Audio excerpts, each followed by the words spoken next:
So hello everyone, नमस्कार आप सबको। आपका स्वागत है हमारे पॉडकास्ट में फर्स्ट अंपायर पर। और भाई आप खुशी देख ही रहे होगे क्योंकि भाई हमने बीट कर दिया है इंग्लैंड को and we are into the finals. तो इस पॉडकास्ट को शुरू करने से पहले मैं आपको दो ज़रूरी जानकारी देना चाहूँगा। पहला ये, अगर आपने अभी तक चैनल को सब्सक्राइब नहीं किया है तो गाइज वेयर आर यू, क्योंकि भाई सारी क्रिकेट की नॉलेज एनालिसिस इसी चैनल पे आपको मिलेगा।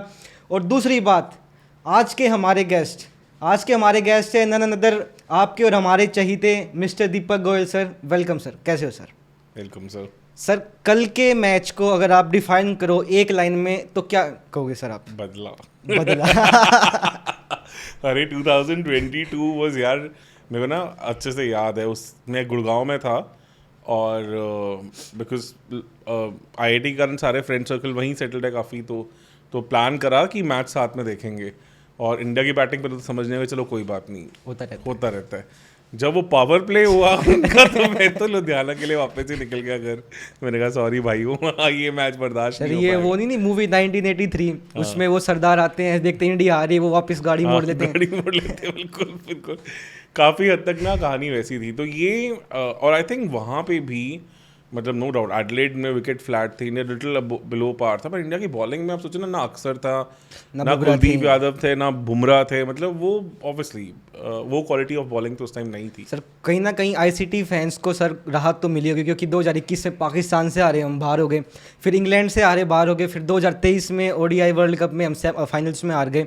तो कहीं ना कहीं सर हमने पाकिस्तान को हरा दिया, अब की बार ऑस्ट्रेलिया को बाहर भेज दिया। देखो ये अच्छी चीज़ है, जब आप बड़ा टूर्नामेंट जीतते हैं तो आप टॉप टीम्स को जब हरा के जीतते हो उसकी वैल्यू अलग होती है। अगर 2022 की बात करी जाए तो उसमें इंडिया ने कोई बहुत ज़्यादा तोड़फोड़ उतनी मचाई नहीं थी। अगर वो मतलब सेमीफाइनल इंग्लैंड से जीतते तो साउथ अफ्रीका से पीछे हार के आए थे और पाकिस्तान को फाइनल में मीट करते, जो मतलब फिर स्टिल आपने ऑस्ट्रेलिया साउथ अफ्रीका ऐसी टीम तो छोड़ा होता। अगर इस साल इंडिया जीतती है तो इंडिया ने south Africa, Australia, England, Pakistan top teams को हराया होगा, तो वो बहुत बड़ी बात हो जाती है। Sir Rohit Sharma sir, captain leading from front, sir क्या कहेंगे आप उसके बारे में? जो उन्होंने पारी खेली सर, कल ऑस्ट्रेलिया के साथ पारी खेली, तो वो कहीं ना कहीं जो ऑस्ट्रेलिया के खिलाफ 92 रन मारे, जो उसकी जो फॉर्म वो बरकरार कर रहे हैं और शायद से हमें फाइनल्स में देखने को मिलेगी। देखो सबसे बड़ा डिफरेंस पता क्या होता है, ही has done this second time against England in last 6 months। अगर आप प्रैक्टिकली देखें तो जो लखनऊ में मैच था वर्ल्ड कप का, वहाँ पे भी विकेट फंसी हुई मिली थी।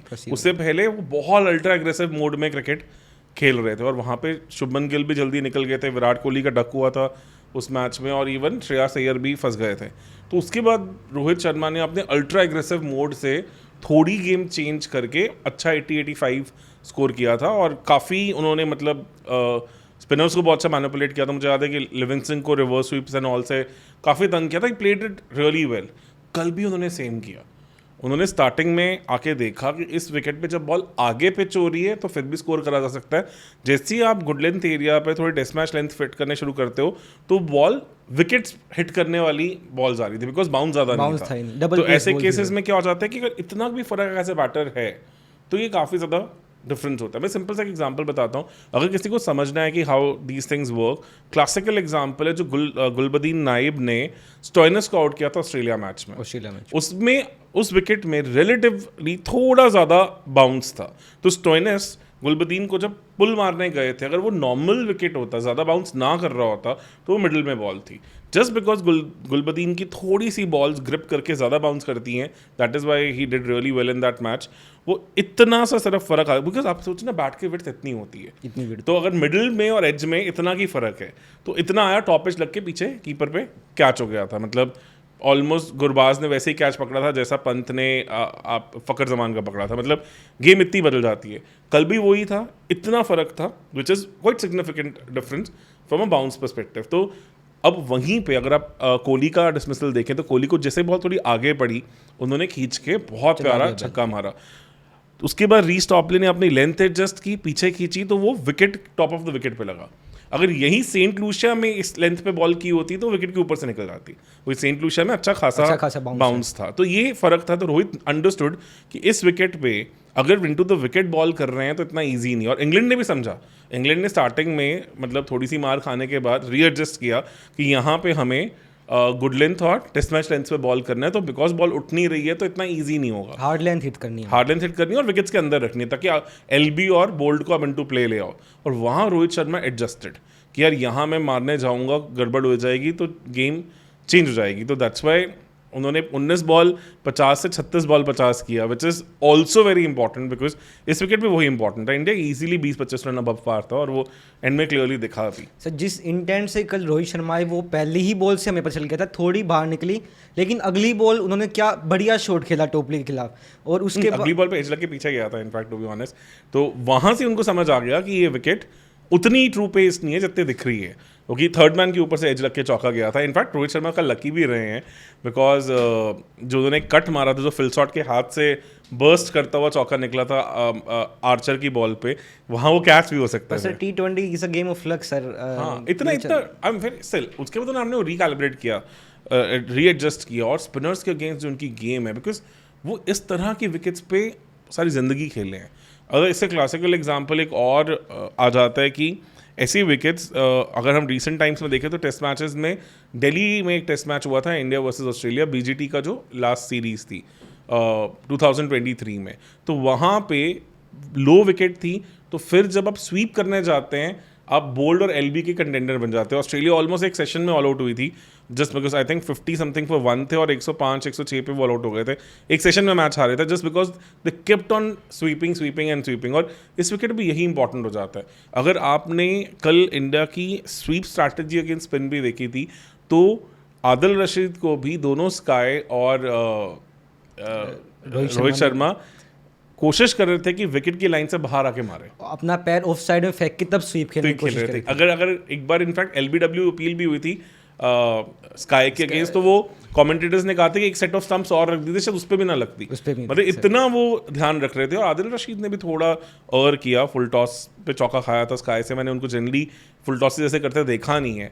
I think brilliant use of batting.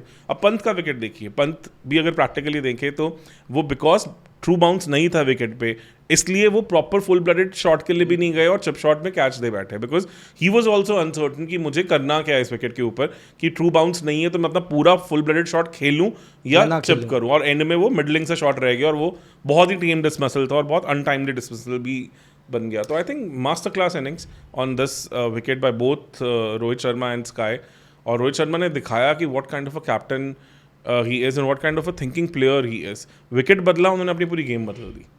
Sir जैसे कि हमने पिछली लाइव में डिस्कस भी किया था कि जो माइंड मसल मेमोरी है विराट कोहली की, वो नंबर 1 की है ही नहीं, ओपनिंग की है ही नहीं। वो नंबर 3 पे आते थे और वहाँ पे परफॉर्म करते थे। तो कहीं ना कहीं कल जो वो स्टार्टिंग में सोचते हैं कि मैं पावर प्ले में पुश करूँगा, अपने रन्स मारूंगा, तो वो सर उनको भी सूट नहीं कर पा रहे हैं। जैसे कल उन्होंने जिस बॉल पे वो आउट हुए हैं उस पर भी उनकी बॉडी की शेप आई नहीं थी, वो बस ऐसे ही हवा में उन्होंने बैट घुमा दिया था और विकेट चली गई थी। तो कहीं ना कहीं मैं ये नहीं समझ रहा कि विराट कोहली फ्लॉप हुए हैं। मेरा मानना ये है कि विराट कोहली को वो टाइम नहीं दिया गया, वो जगह नहीं दी गई जो उनके लिए सूटेबल है, तो एकदम से उनको ये दे दिया गया। आईपीएल में इतने साल ओपन किया है तो ऐसा नहीं है कि बड़ा प्लेयर एडजस्ट नहीं कर सकता। बड़ा प्लेयर वही होता है जो एडजस्ट कर सकता है, बिकॉज रोहित शर्मा ने भी एडजस्ट किया है, ठीक है ना। आई डोंट थिंक सो कि opening is a bad slot for him. मुझे लग रहा है कि just he is being way ultra aggressive way too early. मैंने कहा था कि जिस तरह से उन्होंने राशिद खान को आउट हुए थे वो बहुत अनकैरेक्टरिस्टिक था, जिस तरह से वो हेजलवुड को आउट हुए, मैंने उनको ऐसे जनरली इतनी जल्दी ऐसे लो परसेंटेज शॉट खेलते देखा नहीं है। और रीस टॉपली अगेंस्ट तो बहुत ही अनकैरेक्टरिस्टिक था। मतलब आई एम वेरी श्योर कि he is saving his best for the finals, because final में अगर इंडिया को चेस करने को आ जाता है which is going to be unknown territory for India, because India ने इस वर्ल्ड कप में किसी बड़ी टीम के सामने चेज नहीं किया। यूएसए के अगेंस्ट किया था तो थोड़ा स्ट्रगल किए थे, और आयरलैंड के अगेंस्ट चलो टोटल भी खास नहीं था। तो वहाँ फिर जो इतने सालों का मतलब कोहली का एक्सपीरियंस है, that can be very big crucial factor. और वैसे भी जब एक बड़ा प्लेयर टीम में खड़ा होता है तो ओपोजिशन प्रिपेयर तो करके आती है ना, उनकी मेंटल स्पेस तो कहीं ना कहीं वो प्लेयर लेता है ना।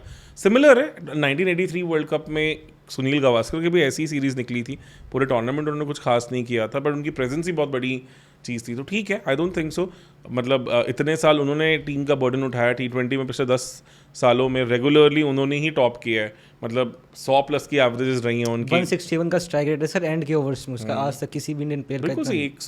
मतलब 2014 में आई थिंक उनकी 100+ की एवरेज थी, 2016 में थी, फिर 2022-21 हर जगह उन्होंने अच्छा परफॉर्म किया है। तो एक टूर्नामेंट हो सकता है। I think ultimately we wanted Rohit Sharma to do well in world T20 and he has done it, and I really hope कि वो फाइनल में 35+ से ज़्यादा स्कोर करे ताकि वो इस टूर्नामेंट के टॉप स्कोरर बन जाए। आई थिंक 33 रन पीछे हैं वो गुरबाज से, डिजर्व करते हैं कि इस टूर्नामेंट में वो हाईएस्ट रन गेटर की तरह बाहर जाए। उससे ज़्यादा इंपॉर्टेंट होगा इंडिया जीते।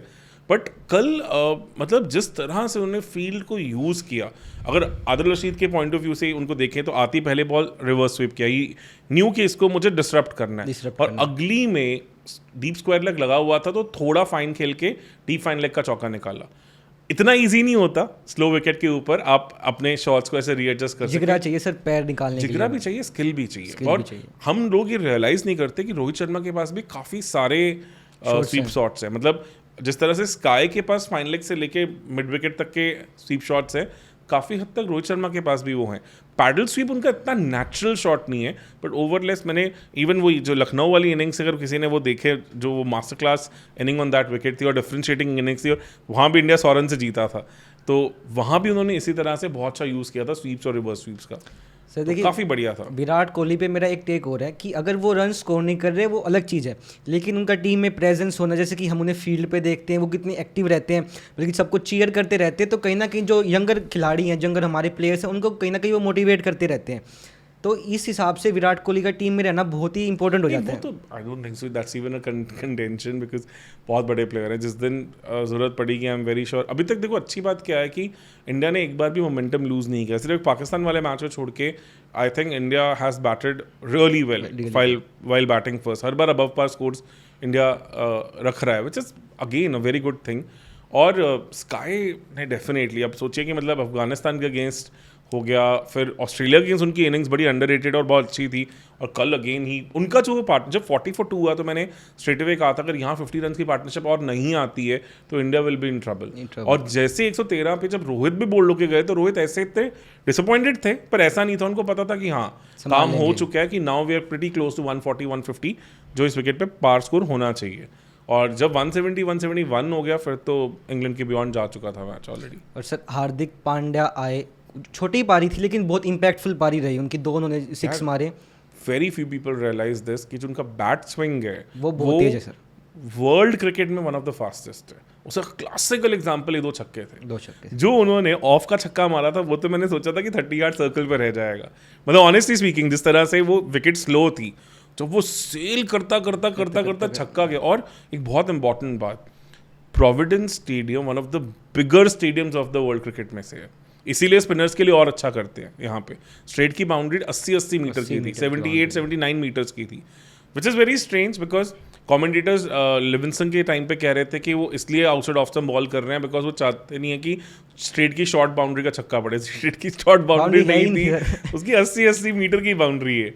वो इसलिए नहीं कर रहे थे, उनको इसलिए पता है because Indian know how to use the feet well, तो इसलिए वो उनको उनकी हिटिंग आंख में जनरली दे नहीं रहे थे। उनको पता था बॉल बहुत स्लो आ रही है, तो अगर मैं थोड़ी वाइड करूँगा तो पेस बैट्समैन को बनानी पड़ेगी। तो वो मुझे थोड़ा स्ट्रेंज लगा। एंड डीके ने आके बाद में करेक्ट भी किया था कमेंट्री में कि नहीं, this is one of the bigger ground, काफ़ी बड़ा ग्राउंड है वो। मतलब दैट इज़ द रीज़न कि वहाँ पे स्पिनर्स को इतनी हेल्प रहती है, बिकॉज स्पिनर्स को क्लियर करना इतना ईजी नहीं होता। सर कल रोहित शर्मा का क्या इंटेंट रहा होगा कि उन्होंने जडेजा को ऊपर भेजा, दुबे को नीचे भेजा? सर जब स्पिन के ओवर्स थे तब तो दुबे को भेजा नहीं। रीज़न क्या था कि जब 113 पे 3 हुए, उसके बाद 124 पे 4 हो गए, उनको पता था कि अब 25-26 रन यहाँ इंपॉर्टेंट है, तो इंडिया कोलैप्स एक्सपेक्ट नहीं कर सकती थी, because Dubey also wants little true wicket. थोड़ी फस्ती वाली विकेट में हमने देखा था कि जब पाकिस्तान के अगेंस्ट वो रिटर्न कैच दे बैठे थे, तो उनको यही था कि यहाँ अगर 150 से पहले कोलैप्स होके हम 135, 136, 140 पे लिमिट जाते हैं, जो कि इंडिया के साथ हो चुके ऑलरेडी पाकिस्तान के अगेंस्ट, फिर हम बहुत प्रेशर में जाते हैं। बिकॉज फिर इंग्लैंड को भी पता होगा कि हाँ, मतलब कि अगर एक भी बैट्समैन ने एंकर कर दिया तो उनके अराउंड बाकी प्लेयर्स खेल सकते हैं, तो आप पावर प्ले में इतना अल्ट्रा एग्रेसिव उनको ना जाते देखते। तो इसलिए उन्होंने देखा कि जडेजा ऑल्सो अंडरस्टैंड्स इन विकेट्स पे कैसे खेलना है, सारी जिंदगी इन विकेट्स पे खेले, और CSK को ऐसी विकेट्स मिलती हैं वहाँ पे चेन्नई में, तो ऑब्वियसली उस मसल मेमोरी के साथ एक्सपीरियंस प्लेयर है और उन्होंने काफ़ी अच्छा किया। मतलब उन्होंने बहुत प्यारा, मतलब जो जोफ्रा आर्चर को सीप का चौका मारा था, स्पेशल शॉट था। मतलब अब जोफ्रा आर्चर के अगेंस्ट ऐसा करना इतना ईजी नहीं है। सर एक और चीज़ है ना, जैसे कि आपने पिछली लाइव में कहा था कि जडेजा वो प्लेयर नहीं है जो आपको 30 में 60 बना के देंगे, उनको सिर्फ एक ओवर चाहिए, और वही इंटेंट उन्होंने कल दिखाई है, कैसे अक्षर के साथ पार्टनरशिप करी और कैसे इंडिया को 170 तक पहुंचा दिया था। इजीली अबव पार स्कोर था, 20-25 रन अबव पार स्कोर था उस विकेट पे। और उसके बाद इंग्लैंड के लिए हमेशा पावर प्ले काउंट करवाना इंपॉर्टेंट हो गया, तो फॉल्टर करी। तो आई थिंक एवरीबडी, देखो जो नंबर 8 तक आपके जेन्युइन बैटर्स आ रहे हैं, आई एम नॉट सेइंग कि जस्ट द फिलर्स, मतलब अक्षर पटेल एक प्रॉपर जेन्युइन बैटर है, वो टॉप 4 में भी हो सकते हैं इस तरह की, उन्होंने करा भी है पाकिस्तान के अगेंस्ट, एक डिफिकल्ट विकेट पे आके उन्होंने टॉप 4 में बैटिंग करके दिखाई थी। तो इस तरह के अगर जेन्युइन बैटर्स आपके पास नंबर 8 तक हैं, वो बहुत फ़ायदा देते हैं, बिकॉज यहीं आपने एक पार स्कोर को अबव पार स्कोर खींच दिया। आपके तीनों ऑलराउंडर्स ने अपना कंट्रीब्यूशन किया और अबव पार इनिंग्स खेली, 13 बॉल 23, उसके बाद 17 रन 9 बॉल में, और 6 बॉल में 10 रन, मतलब ये काफ़ी बढ़िया मतलब डिफरेंस हो गया, और यहीं पे 20-25 रन का फर्क ऑलराउंडर्स ने डाल दिया। सर दुबे के दिमाग में क्या चल रहा है, वो लो कॉन्फिडेंस नजर आ रहे हैं, पाकिस्तान में जो वो कैच छोड़ा था, मेरे को लग रहा है वहीं से उनका कुछ हो रहा है। मुझे कल नहीं समझ आया, बिकॉज अफगानिस्तान के against he was sorted out by Rashid Khan, पर उन्होंने बांग्लादेश और इवन आई वुड से ऑस्ट्रेलिया के अगेंस्ट में इतना बुरा नहीं था, बिकॉज मिडिल ओवर्स में हर कोई स्ट्रगल कर रहा था। कल तो जब आपको पता है कि ऑलरेडी आप पार स्कोर पहुंच चुके हैं, जब वो आए तो इंडिया 146 पे था, 146 for 6 या 146 for 5 था, तो वहाँ को पता है कि हम पार स्कोर जा चुके हैं। अब लास्ट की 14 बॉलें बची हैं, अगर हम इसमें 20 कर देते हैं तो वी आर गुड। वहाँ आपके ऊपर कोई प्रेशर भी नहीं है, और वहाँ इतना टेंटेटिव शॉट खेल के आउट होना मेरे बियॉन्ड है। मतलब दैट क्लियरली शोज कि उनका भी मेंटल जो एप्टीट्यूड है वो, या जो एक्सपोजर है वो इस लेवल के लिए नहीं है। मतलब बिकॉज मैच सिचुएशन टफ नहीं थी। ऐसा अगर सोचिए कि फाइनल में आप क्रिटिकल सिचुएशन में आते हैं चेज करते हुए, तो मैं तो कुछ ज़्यादा एक्सपेक्ट कर ही नहीं पाऊंगा इनसे, because Chris Jordan was little low on confidence, 2 छक्के खा चुके हो अब। जस्ट वो ये विकेट क्रिस जॉर्डन वाली विकेट थी, क्योंकि उनकी बॉल स्किड करती है और थोड़ी लो रहती है, और उसमें अगर उनको रन पड़ चुके थे, सब कुछ हो चुका था, तो बिल्कुल समझ नहीं आया कि इतना टेंटेटिव पोक करके वो आउट हो रहे हैं। मतलब वो प्रीटी लो ऑन कॉन्फिडेंस है, पैर निकल नहीं रहा है, तो फिटनेस कहीं पे दिक्कत आ रही है। फिटनेस नहीं मैं कहूँगा, माइंडसेट का कंसर्न हो जाता है कि मे बी बिकॉज उनको अपनी नॉर्मल बैटिंग पोजीशन से हिलाया, तो certain times that also takes your confidence away, कि maybe captain is not feeling confident about me, मुझे जिस चीज़ के लिए रखा था मुझे उन्हीं सिचुएशंस में। क्योंकि देखो रीज़न क्या था कि जब रोहित शर्मा आउट हुए तो आदिल रशीद का वो लास्ट ओवर था, हार्डली 2 बॉलें बची थी, तो उनका जो मेन स्पिन आने वाला पार्ट था वो खत्म हो चुका था। तो इसलिए अब जो दुबे का रोल था कि 7 से 15 ओवर में आके उन्होंने स्पिनर्स को अनलॉक करना है, वो चीज़ अब जरूरत नहीं थी। तो आई डोंट थिंक उनको भेजने की सेंस भी बनती थी, बिकॉज फास्ट बॉलर्स के अगेंस्ट वो उतने इफेक्टिव नहीं है, खेल लेते हैं पर ऐसे नहीं है कि हार्दिक पांड्या जितना इफेक्टिवनेस नहीं रखते हैं। तो वहाँ मुझे लगता है कि गलत डिसीजन नहीं था, ठीक था, बट हाँ Dubey definitely is a concern. But अब फाइनल में आप इस मोमेंट पे आके उसे चेंज ज़्यादा कर भी नहीं पाएंगे। Lucky let's see Indian management क्या सोचती है। अभी जैसे कि नीतीश रेड्डी इंजर्ड हो गए, तो वो जो जिम्बाब्वे का टूर जा रहा था उसमें बाहर हो गए, तो उसकी जगह अब शिवम दुबे को चुना गया है, तो हम देख पाएंगे शिवम दुबे को अब रन्स मारते हैं जिम्बाब्वे के खिलाफ। सर होपफुली यस, और वो शायद एक ऐसी बायलैटरल सीरीज उनको चाहिए कॉन्फिडेंस बिल्ड करने के लिए, ज़रूरत है आई थिंक, बिकॉज उससे पहले तो इंपॉर्टेंट है फाइनल में क्या करते हैं, क्योंकि फाइनल में अच्छा फाइनल होने वाला है, तो इंपॉर्टेंट होगा ये काफ़ी। कल मैं थोड़ा डिसअपॉइंटेड था विद इंग्लैंड बॉलिंग, बिकॉज देखो ऑस्ट्रेलिया के अगेंस्ट जो ऑस्ट्रेलिया ने गलती की रोहित शर्मा को उस विकेट पे आगे फीड किया। टेस्ट मैच लेंथ जो हेजलवुड वाली की होती तो शायद इतना इजी नहीं था वहाँ पे मारना, बिकॉज बाउंस ज़्यादा था। यहाँ इंग्लैंड ने भी थोड़ी ऐसी गलती की कि स्टार्टिंग में बॉल आगे रखी, उसके बाद जाके जब तक एडजस्ट किया तब तक रोहित शर्मा थोड़े सेटल हो गए थे। और मोइन अली मैचअप वाला फंडा मुझे समझ नहीं आता। इतना बड़ा ग्राउंड है यहाँ पे, मोइन अली एक जेन्युइन स्पिनर, उनकी बॉल ग्रिप होती है, टर्न होती है। देखो कल जो मेन डिफरेंस था स्पिनर्स में देखें तो अक्षर पटेल और कुलदीप यादव ने टोटल 6 विकेट्स लिए, उनके स्पिनर्स ने 1 विकेट लिए, even though they bowled really well, but यहाँ कंटेनमेंट नहीं था। Spinners were the attacking option also on this ground. तो वहाँ मुझे लगता है कि बटलर की थोड़ी डिफेंसिव सोच गई, उन्होंने अटैकिंग रोल ऑफ स्पिनर्स नहीं रखा, उन्होंने उनको ऐसा डिफेंसिव रखा। तो इंडिया ने भी बड़ी स्मार्टली खेला। इंडिया ने अगर आप देखो तो 171 में से 2 लेग बाय थे, तो 169 रन जो स्कोर किए उसमें से 120 रन 12 ओवरों में पेसर्स के अगेंस्ट थे, और जो 49 रन थे 8 ओवरों में स्पिनर्स के अगेंस्ट थे। तो 49 ने 8 ओवर्स अगेंस्ट स्पिनर्स, उनको विकेट्स भी नहीं दी, सिर्फ 1 विकेट मिली, और बाकियों के अगेंस्ट 120 रन 12 ओवर में कर दिए। तो 120 रन 12 ओवरों में डेफिनेटली इस विकेट पे प्रिटी मच अबव पार था, और वहीं इंडिया ने फिर मैच को बड़ी बहुत हाई परसेंटेज गेम खेली इंडिया ने, जहाँ पे उन्होंने बड़ा कैलकुलेटेडली चीज़ों को किया है। तो यहाँ मुझे लगता है कि थोड़ा यूज़ गलत था। सैम करन का वो जो ओवर जहाँ उनको 19 रन पड़े, वो मैच डिफाइनिंग ओवर था, बिकॉज एक बार इंडिया फंस गया था सर। बिकॉज जब रिडेम्पशन हुई आफ्टर रेन, प्ले रिज्यूम हुआ, तो वहाँ पे इतना ईजी नहीं था, बिकॉज एक तो क्या हो जाता है ना, इन विकेट्स में थोड़ा मॉइस्चर आ जाता है रेन के कारण। हमने जैसे चेन्नई वर्सेस बैंगलोर मैच में भी देखा था कि विकेट थोड़ी और फंसनी शुरू हो जाती है, तो वहाँ इंडिया थोड़ा प्रॉब्लम में था, बिकॉज 8 ओवर में 65 पे 2 के बाद आप आई थिंक 90 पे 2 पे था इंडिया 12 ओवरों में, 91 फॉर टू बी प्रिसाइज। तो 26 रन सिर्फ 4 ओवर में आए हैं, तो प्रेशर में थी इंडिया वहाँ पे। वहाँ 19 रन जो पड़े और जो स्काई ने मतलब छक्का मारा, स्पेशल शॉट था, स्पेशल शॉट। सर एक बात तो रहना कि बटलर की एक चीज़ में मैं तारीफ़ करूंगा, किस हिसाब से उन्होंने मोइन राशिद के खिलाफ, राशिद के साथ साथ लिविंगस्टन के ओवर निकाल दिए। जैसे गेम रिज्यूम हुआ तो लिविंगस्टन को लेके आए, क्योंकि उनको भी पता था कि जो बैट्समैन है वो भी थोड़ा टाइम लेंगे, 1-2 ओवर लेंगे। मुझे वही समझ नहीं आया, that is the time when, देखो जब 40 for 2 के बाद अगर इंडिया एक थर्ड विकेट जल्दी लूज कर देती, तो कल इंडिया के लिए पार स्कोर पहुंचना भी ईजी नहीं था, विकेट डिफिकल्ट था। तो आपको सर्टन टाइम्स ब्रेव क्रिकेट खेलनी होती। देखो इंडिया ने जो 2022 वर्ल्ड कप में गलतियां की, तो क्या की, India did not play brave cricket. India ने बहुत डिफेंसिव गेम खेला, और वो क्लियरली उसके बाद उनका माइंडसेट चेंज हुआ। उन्होंने कहा कि यार इस तरह से गेम नहीं चल सकती, we need to change a lot of things. 22 के सेमीफाइनल हारने के बाद इंडियन क्रिकेट चेंज हुई है, और उसके बाद मैंने देखा है कि ओडीआई वर्ल्ड कप में भी और इस वर्ल्ड कप में भी वो बिल्कुल डोमिनेटिंग टीम दिखी है।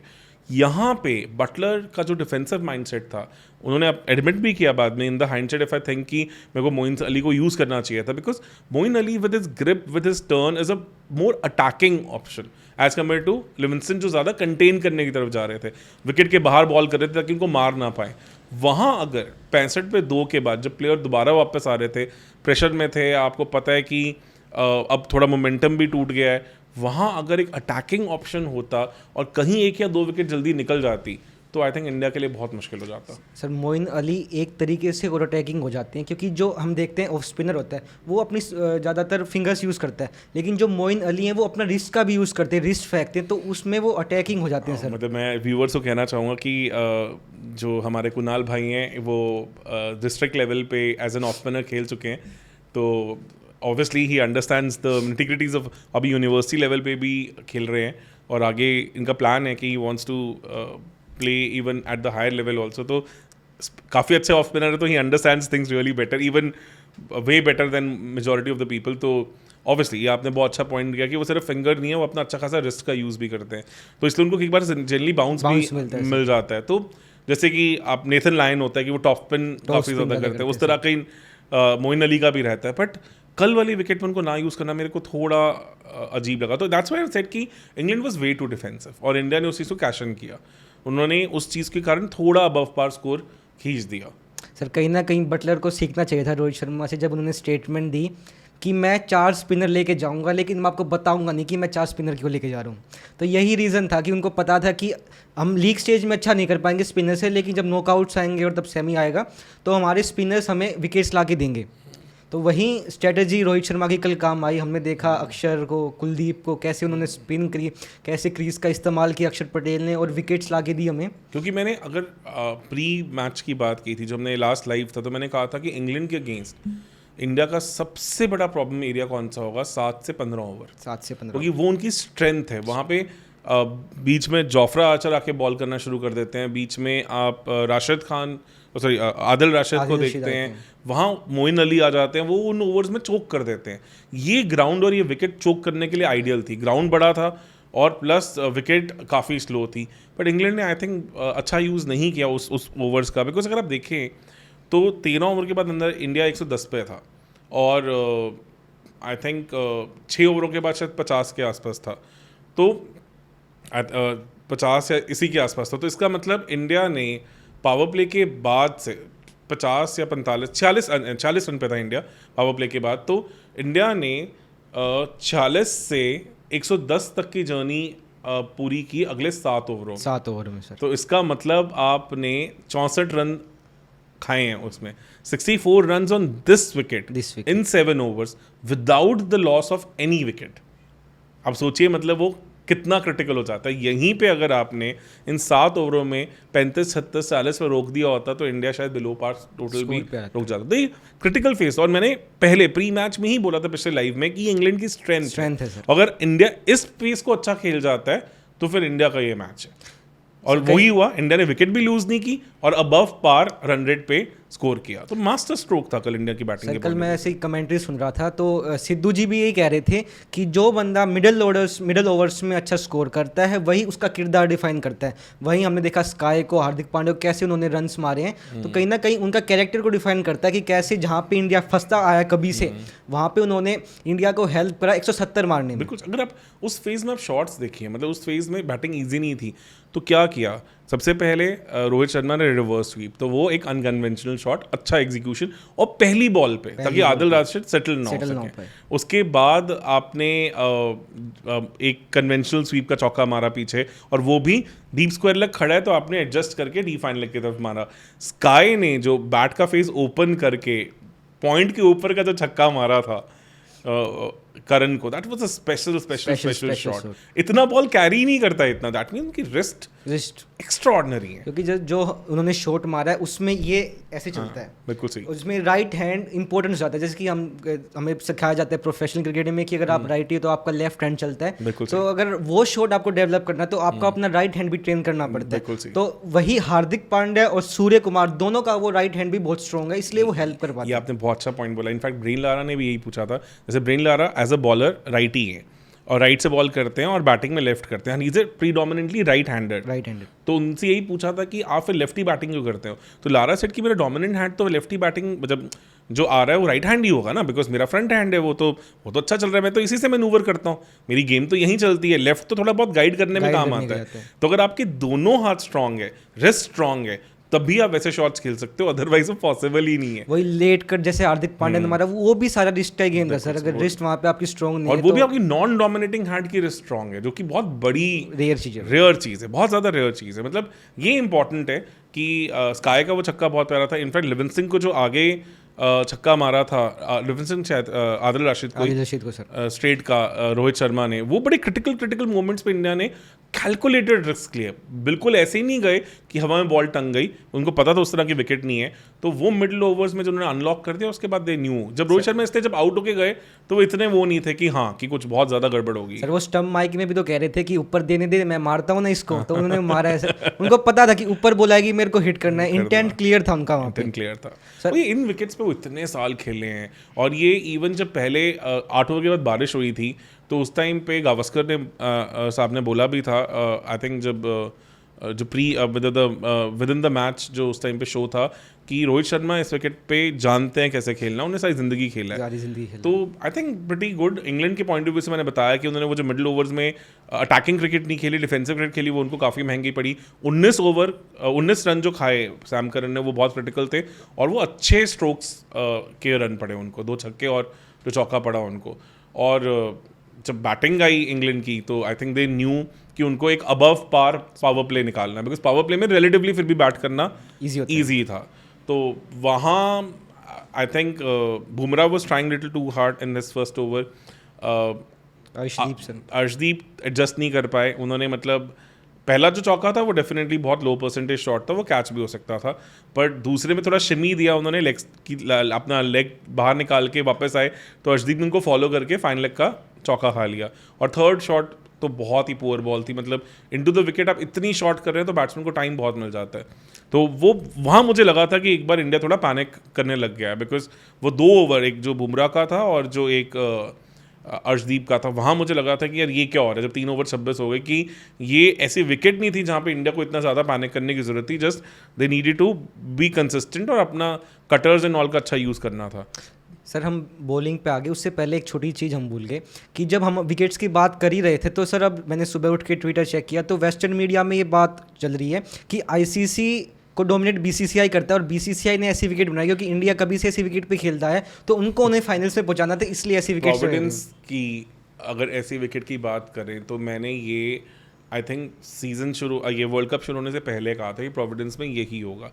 अब वेस्टर्न मीडिया की बातें जो मर्जी सुनिए, देखो वी हैव टू अंडरस्टैंड अगला पाकिस्तान वेस्ट ही है कि मतलब Europe is also going to be a failed machinery very soon. मतलब तो इसलिए उनके बारे में ज़्यादा रिसर्च करने की ज़रूरत नहीं है. वो उनके पास हर चीज़ का एक्सक्यूज़ है. मतलब माइकल वॉन ये भी कह रहे थे, उनके मैंने भी ट्वीट्स देखे कि अगर इंग्लैंड साउथ अफ्रीका से जीत जाता तो उनको पहला सेमीफाइनल मिलता और फिर इजीली वो जीत जाते और फाइनल पहुंच जाते.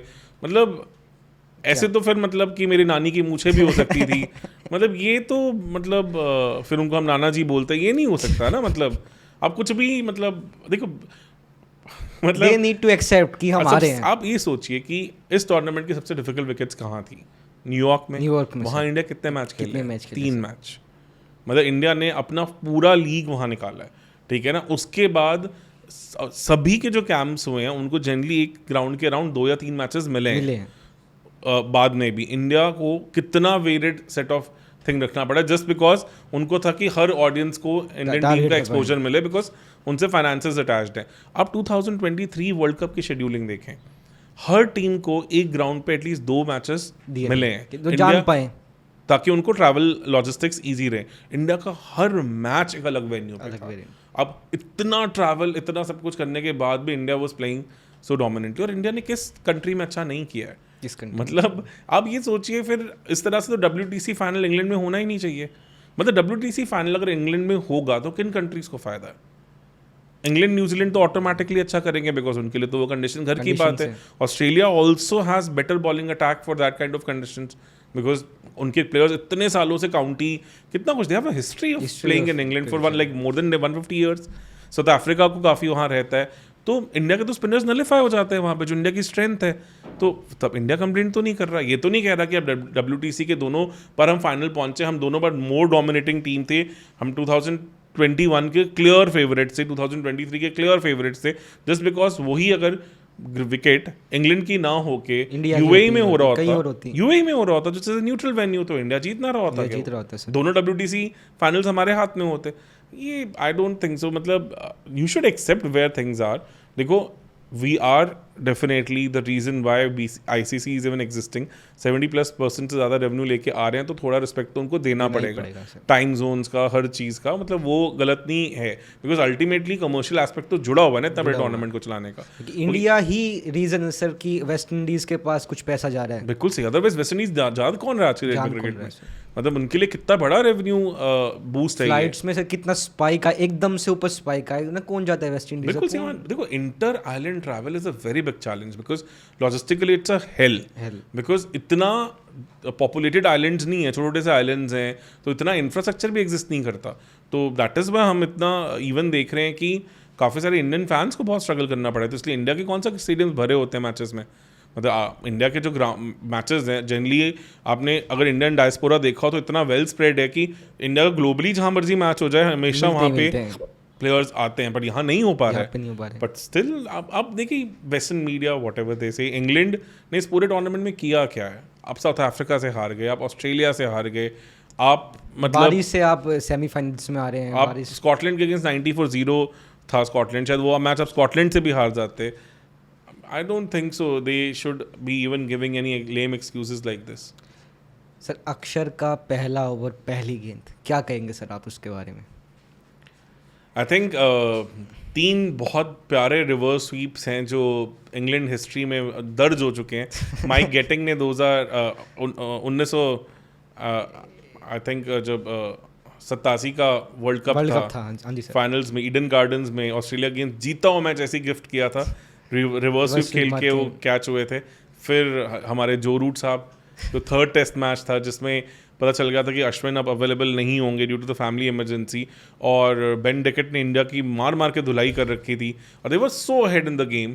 उस टाइम पे बुमराह को रिवर्स स्वीप करके उन्होंने स्लिप में बड़ा प्यारा कैच दिया था जायसवाल को, और तीसरा रिवर्स स्वीप ये था. मतलब I think 3 reverse sweep. I think सोच गलत नहीं थी बिकॉज ही ऑल्सो थॉट कि this is what happen to his premier spinner जब वो आए राशिद बॉल करने, तो शर्मा ने यही किया। पर अगर आपने शर्मा का पैडल स्वीप देखा तो उन्होंने बॉल को नीचे रखा था और बड़ी कैलकुलेटेडली खेला था। वहाँ जॉस बटलर थोड़े एरोगेंस में, बिकॉज आईपीएल खेलते हैं, इन सब बॉलर्स के अगेंस्ट अच्छा करते हैं, थोड़े एरोगेंस दिखा, या मुझे लगता है थोड़ा मे बी प्रोएक्टिविटी ज़्यादा दिखाने की कोशिश लगी, या डेस्परेशन भी थी, उनको पता है अबव पार टोटल चेज कर रहे हैं। वहाँ उन्होंने एकदम से थोड़ा बड़ा शॉट मारने की कोशिश की। थोड़ा क्यूट रहते, थोड़ा कैलकुलेटेड रहते तो शायद बेटर कर सकते। क्योंकि सर जो डिफरेंस था रोहित शर्मा के स्वीप में और बटलर के स्वीप में, रोहित शर्मा अपना जो रिवर्स मारते हैं उसमें बैट को रोल करते हैं, जिससे वो टच में ग्राउंड में रहती है। लेकिन वो कोशिश भी करते हैं कि जनरली वो बॉल विकेट्स में ना लैंड कर रहा हो, ताकि अगर वो मिस करें तो एलबी का चांस ना बन जाए। तो ये भी वो थोड़ा स्मार्टली खेलते हैं। वहाँ मुझे लगता है कि बटलर थोड़ा ज़्यादा जल्दी कर बैठे। पर सर अक्षर ने अपने जितने भी ओवर्स करे, 3 ओवर्स 2 ओवर्स और करे, उनकी पहली बॉल पे विकेट निकाल रहे हैं। एक तरीके से सर उन्होंने अपनी कल हैट्रिक ले ही ली है। और सर एक और कोट ऐसे ही मीम देख रहा था मैं कि एक बापू थे जिन्होंने 1947 में इंग्लैंड को भेजा था, और एक बापू हुआ जिन्होंने इंग्लैंड को भेज दिया वापस। बहुत काफ़ी। और देखो उसके बाद नेक्स्ट ओवर में Bumrah I think displayed the bowling master class. मतलब उन्होंने पहले मोइन अली को स्लोअर बॉल की, तो जब फिल सॉल्ट दूसरे एंड से देखते आ रहे थे तो उनको पेस ऑन डिलीवरी कर दी।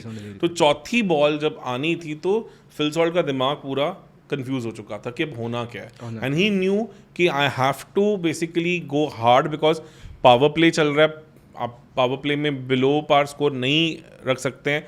तो वो बुमराह को मारने गए एक्सपेक्टिंग की पेस ऑन डिलीवरी होगी, तो वो स्लोअर वन के साथ साथ में ऑफ कटर थी, पढ़ने के बाद ग्रिप करी और बोल्ड करके ले गए। और वहाँ मुझे लगता है जब उनके ओपनर चले गए थे मैच खत्म था, बिकॉज इस पूरे टूर्नामेंट में अगर उनकी बैटिंग में किसी ने कुछ किया तो ओपनर्स ने किया।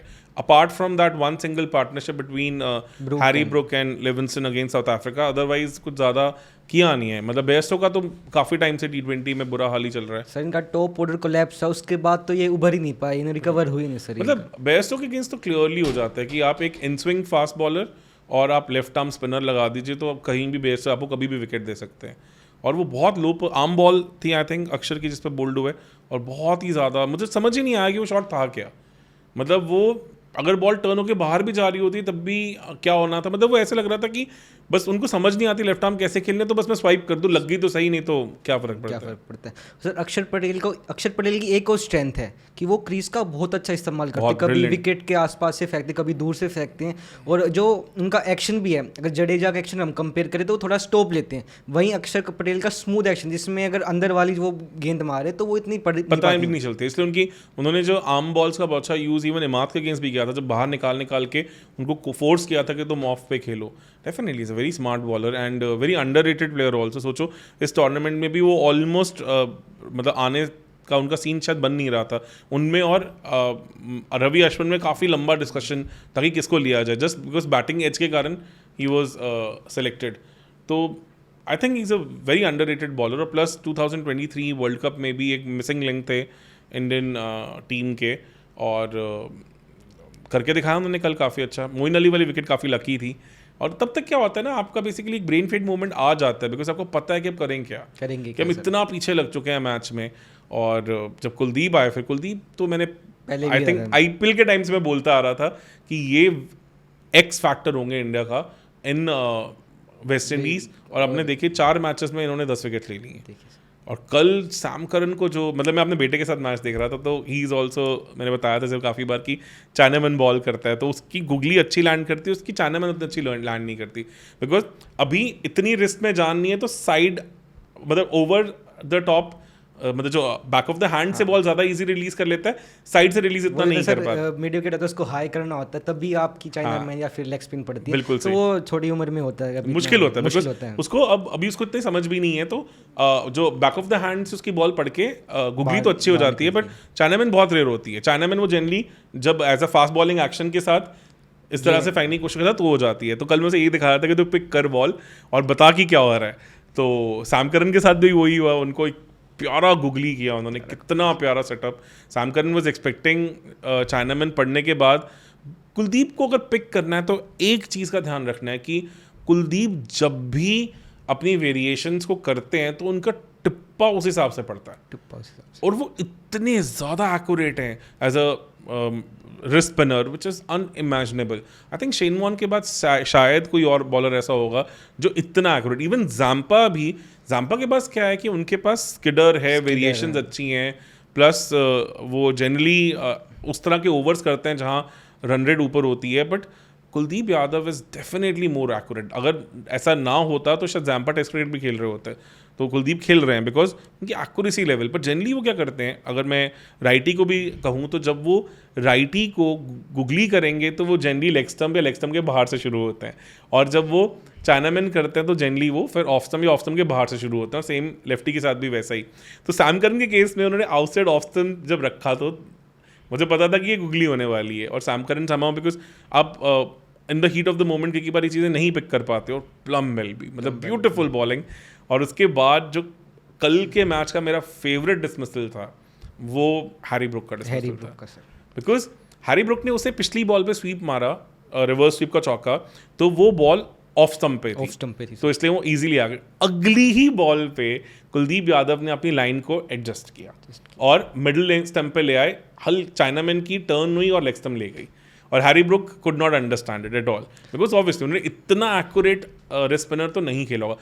देखो चाइनामैन्स हैं आज की डेट में वर्ल्ड क्रिकेट में, अब आप तबरेज शम्सी को देखेंगे अभी फाइनल्स में, और नूर हैं करने वाले, फिर श्रीलंका के पास भी हैं, बट इस लेवल ऑफ एक्यूरेसी के साथ एक चाइनामैन बॉल करे ये बहुत मुश्किल है। मतलब आप देखिए कि आपने ऑफ स्टंप पे किया बिकॉज आप रिवर्स स्वीप एक्सपेक्ट नहीं कर रहे थे, रिवर्स स्वीप का चौका पड़ा, आपने लाइन अगली बॉल पे करेक्ट कर दी, और ऑफ और मिडिल में बहुत ज़्यादा गैप नहीं होता, और इतनी लेवल ऑफ एक्यूरेसी रखना इतना ईजी नहीं होता। मिडिल पे पढ़ के वो लेग स्टंप ले गई, और हैरी ब्रुक भी पूरे हक्के बक्के रह गए कि ये क्या हो गया, एंड मास्टर क्लास था, मास्टर क्लास। जो एक पॉइंट था जहाँ पे मुझे बहुत खुशी हुई सर, ये दो चीज़ थी। एक तो रशीद ने जब हार्दिक पांड्या को पहली बॉल फेंकी तो कैच छूट गया, वो अलग बात है, कैरी नहीं हुई, और दूसरा कि मेरे को टर्न दिखा सर, मैं हो गया खुश कि अब हमारी आएगी बॉलिंग और हम इनका बैंड बजा देंगे।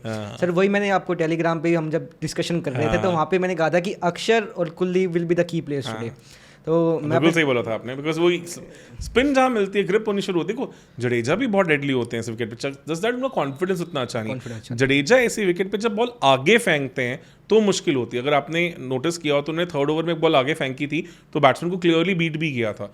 जनरली वो जब लो ऑन कॉन्फिडेंस होते हैं तो बॉल पीछे करना शुरू कर देते हैं, खींचने लग जाते हैं, वहाँ फिर बैट्समैन के पास टाइम हो जाता है on the slow wickets to go on the back foot and play, because ball skid तो करेगा नहीं ऐसे विकेट के ऊपर वहाँ ऑब्वियसली। पर कल लगा कि 3 ओवर मिले उनको, थोड़ा कॉन्फिडेंस वापस आ रहा होगा। आई वॉज एक्सपेक्टिंग कि रोहित शर्मा शायद उनको चौथा ओवर भी देंगे, हार्दिक पांड्या की जरूरत थी ही नहीं उस टाइम तक, but obviously you want your bowlers to be in rhythm also, तो इसलिए आपको था कि हर किसी से एक ओवर करवा के देख लेते हैं। कल सर अर्शदीप ने क्या किया, 2 ओवर 17 रन, विकेट उनके पास नहीं आ पाई, वो hard land. First over beautiful, first over में उन्होंने क्लियरली स्विंग मिल रही थी उनको, और उन्होंने एक अच्छी चीज़ की, उन्होंने बॉल आगे नहीं की। जनरली जब स्विंग मिलती है तो आप आगे करने लग जाते हैं, बिकॉज इस विकेट पे आगे पड़ने पे रन पड़ रहे थे, इवन एंड तक पड़ रहे थे। जो जोफ्रा आर्चर ने एंड में हार्दिक पांड्या को छक्का और चौका मारा, वो भी तब मारा जब बॉल आगे पड़ी, तो वहाँ उन्होंने खींची हुई बॉल की और कोशिश की, और पहले ओवर में स्विंग मिल रही थी उनको। सेकंड ओवर में I think Buttler just played with his mind, मतलब वो फिर इतने बड़े प्लेयर हैं बटलर, इतना तो देखो आप ऐसे छोटे छोटे प्लेयर्स तो आपको कहीं ना कहीं दूसरी टीम को भी देने हैं, वो भी वर्ल्ड क्लास प्लेयर्स हैं, इनको इतना खेल चुके हैं, इतने सालों आईपीएल में रहे हैं। आईपीएल आप 2 महीने रेगुलरली इन्हीं बॉलर्स को खेल रहे होते हैं, तो उनके पास इतना एक्सपीरियंस, इतना एक्सपोजर है इन प्लेयर्स को खेलने का, तो वहाँ मुझे लगता है कि माइंड गेम्स में बटलर ने उनको हराया। सर इंग्लैंड कोई और कर सकती थी कुछ अलग तरीका, बैट फर्स्ट वो तो मुझे तो समझ ही नहीं आया, हमें नहीं समझ आया सर। मतलब मैंने जब टॉस के बाद जब उन्होंने कहा कि विल बोल फर्स्ट, मैं लगा बच गया मैंने कहा यार ये विकेट पे समझ दिया। May be they just thought कि शॉर्टेंड गेम होगा, दैट इज़ वाई इंपॉर्टेंट होता है कि इन द बड़े मैचेस में ना हम लोकल से इन्फॉर्मेशन लें। और मैं कितने सारे ट्वीट्स पढ़ रहा था, इवन क्रिकेइंफो पे भी आ रहा था कि जो लोकल्स हैं वो कह रहे हैं कि we live near to the stadium और अब पूरा मैच होगा, ये नहीं अब गया कहीं, बिकॉज लोकल्स को पता होता है कि वेदर कैसा है, नहीं हो रहा। छोटे छोटे इनपुट्स इंपॉर्टेंट है when you going for such big matches. वहाँ मुझे लगता है कि England was little less smart, and Rohit Sharma ने आते ही बोला था कि पूरा मैच होगा, हमें पता है अब जो होना था बारिश का नॉल का, and we expecting, and wicket is also going to get slower as the day progresses. तो हम तो क्लियर थे कि हमने बैट फर्स्ट ही करना है। तो ये छोटे छोटे लोकल इनपुट्स बड़े इंपॉर्टेंट हो जाते हैं, दैट यू नो कि आने वाला क्या है, कि रेन शॉर्टेंड मैच होने के चांसेस नहीं है। सर कल जब रेन के बाद मैच फिर से शुरू हुआ तो कहीं ना कहीं हमें देखा था कि उन्होंने वो सूखी घास डाल दी थी ग्राउंड में। कहीं इंग्लैंड को वहीं से कुछ दिक्कत आई, फील्डिंग वील्ड में कुछ हुआ ऐसा? देखो, आप जब 10 रन से हारते हैं तो ये मैटर करता है। जब आप ऑलमोस्ट 70 रन से हारते हैं, और कल मतलब इंडिया उनको अंडर 100 भी ऑल आउट कर सकता था अगर इंडिया कोशिश करता तो जब आप इतने बड़े मार्जिन से हारते हैं, ऑलमोस्ट आप 50% ऑफ द टोटल भी रो के पहुंच रहे हैं, तो फिर ये फैक्टर्स मैटर नहीं करते। फैक्टर्स मैटर करते हैं जब 10 run 15 run close up completely out play हुए हैं, कंप्लीटली। मतलब उनकी बैटिंग में जो प्रॉब्लम क्या थी कि Bairstow is well pass his prime, दोनों ओपनर्स के बाद उतना डेप्थ नहीं होगी। हैरी ब्रुक भी काफ़ी टाइम से खेले नहीं है, मतलब और अगर हैरी ब्रुक उस इंग्लैंड वर्सेस जो इंडिया अभी टेस्ट सीरीज हुई है उस टूर पे आते और इंडिया में खेलते और शायद आईपीएल भी खेलते, तो शायद वो बेटर प्रिपेयर्ड होते हैं इन विकेट्स के लिए। तो वो भी उन्होंने आईपीएल भी स्किप किया फैमिली रीजन के कारण, क्योंकि ग्रैंड मदर एक्सपायर हो गए थे और वो काफ़ी क्लोज रहे अपने ग्रैंड मदर के, और जो टेस्ट सीरीज भी उन्होंने स्किप की उसी कारण डेफिनेटली अभी वो बहुत यंग प्लेयर है। No doubt is the future all format player for England for sure. कल भी उन्होंने अपने ग्लिम्सेस दिखाए कि he was still looking very comfortable, he was outdone by a master class from Kuldeep Yadav, otherwise he was looking comfortable.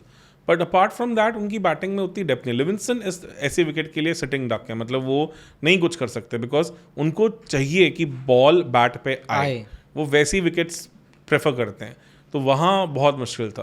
I think clinical performance था कल, एक भी ऐसा फेज नहीं था जब मैं ये कह सकूँ कि इंडिया से इससे बेटर कर सकता था। बेटर कर सकती थी सर। उकलौता था कि अगर रोहित शर्मा रह जाते तो शायद 180 हो जाता, but that too I don't think so. मतलब आप देखिए अगर टॉप बैटर आपका जो एक एंड संभाल के बैठा है, अगर उसकी विकेट के बाद भी आप सिर्फ 5-7 रन से रह गए हैं तो that means you have done everything well.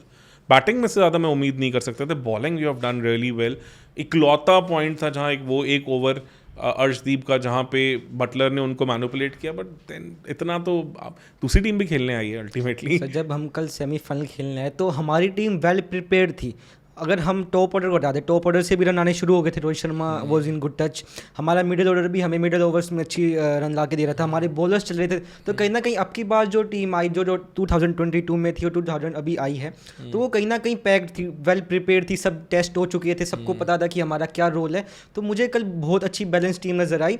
अगर विराट कोहली अच्छा स्कोर करते हैं और हमारी पूरी टीम टच में आ जाएगी। सर कहीं ना कहीं कोहली अपना जो टैलेंट है, अपना जो प्ले है, वो फाइनल्स के लिए बचा के रखा उन्होंने। देखो कल आउट होने के बाद राहुल द्रविड़ आके उनसे काफ़ी बात कर रहे थे, तो डेफिनेटली उनको यही बता रहे होंगे कि यार इट्स इंपॉर्टेंट कि आपने इंटेंट के साथ खेला है, विच इज़ वेरी इंपॉर्टेंट, क्योंकि उससे कहीं ना कहीं ऑपोजिशन अंडर प्रेशर तो आई है कि यार इंडिया आते ही मानने की कोशिश करेगा, बट थोड़ा विकेट्स के हिसाब से भी आपको रिकैलिब्रेट करना पड़ेगा। और आप इतने बड़े प्लेयर हैं, आपको पता है कि ये 180-190 वाली विकेट नहीं 140 वाली विकेट है, तो मुझे थोड़ा इंपॉर्टेंटली खेलना है।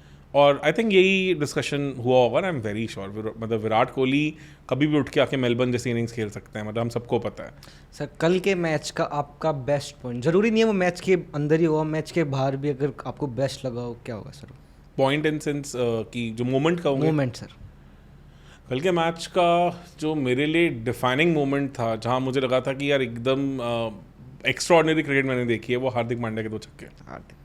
मतलब वो यार, मतलब दैट बैट स्पीड, मतलब इतनी जहाँ बॉल फंस रही हो, इतनी स्लो आ रही हो ना, और जैसे सेल करते हो धड़ाक करके छक्के उनके फ्लैट के गए थे। मतलब क्लियरली शोज कि उनका मेंटल स्पेस कितना बढ़िया है इस टाइम पे, और व्हाट स्पेशल टैलेंट ही है। किसी ने कहा था कि शिवम दुबे हार्दिक पांड्या का रिप्लेसमेंट है।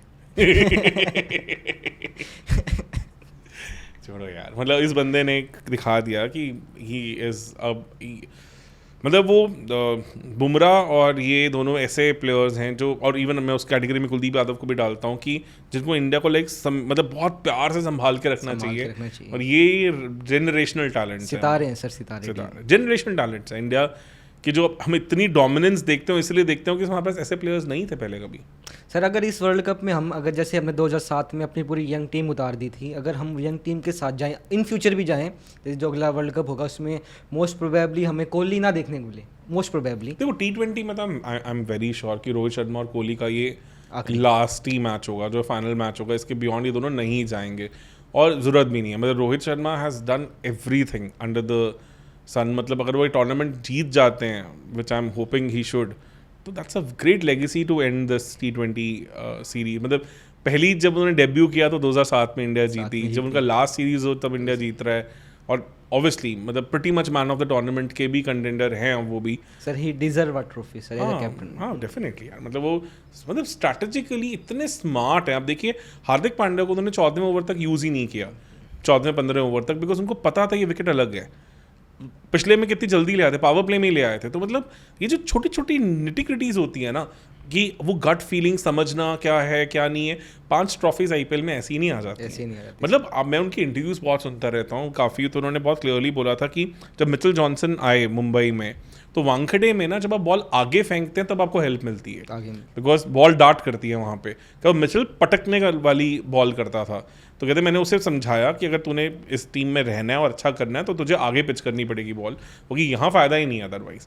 तो 2013 का जो टूर्नामेंट था उसमें ये बड़ा इंपॉर्टेंट फैक्टर था, और इसीलिए जब मिचेल मैकलेलन लेके आए वो 15 और 17 के टूर्नामेंट में, जो रिलेटिवली बॉल आगे करते थे, तो he did better than even a star like Mitchell Johnson. जबकि मिचेल मैकलेलन को हमने उतना न्यूजीलैंड के लिए करते नहीं देखा जितना उन्होंने मुंबई इंडियंस के लिए किया है। तो वो अंडरस्टैंडिंग है उस बंदे की। और 2013 में ही वाज मतलब not even the Rohit Sharma of today. उस टाइम तो उनका करियर शुरू ही हो रहा था एक तरह से, जब 2013 में एज एन ओपनर आने शुरू हुए हैं।